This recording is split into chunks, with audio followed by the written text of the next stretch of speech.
Anar həkim, ilkin növbədə sizdən Allah çox razı olsun.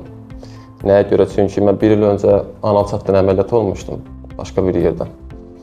Ancaq 1 ildir, hardasa 1 ildən də çoxdur ki, mən ağrılarım kəsmirdi.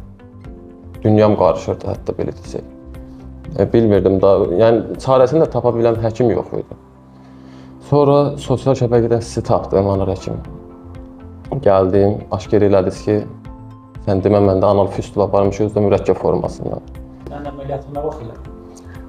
1 həftə öncə. 1 həftə öncə artıq otururam, rahat formada otura bilirəm, ağrısız. Əməliyyatdan sonra ağrım olmur.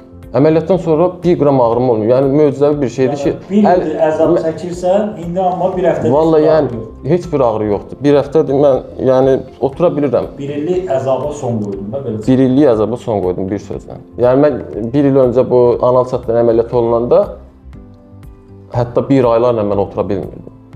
Həkimə gedirəm, həkimlər deyir ki, yaxşıdır, normaldır.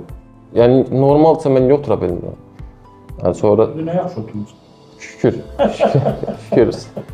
Allah sizdən razı olsun. Çox təşəkkür edirəm sizə. Cənab, sən sağ ol.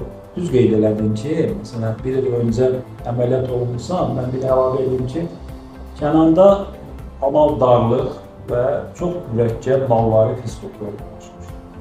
Bu nalvari fistul da içəri hissədə olduğuna görə bəzən təcrübəsiz baxış və ya ixtisas mütəxəssisi olmayan bir insan onu aid edə bilir. Həqiqətən o çətindir.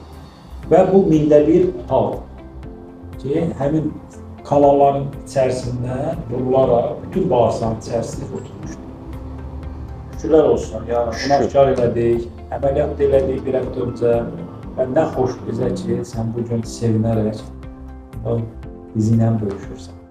Və ən əsası da 1 illik əzablığa, əziyyətimə son qoydu. Şükür. Allah şəfanı versin. Çox sağ olun həkim. Gözəl qeyd edirsən, xəstəlik olmasın və olursa da düzgün ünvan, düzgün mütəxəssisə getmək lazımdır. Sağ ol qardaş. Siz də sağ olun. Təşəkkür edirəm.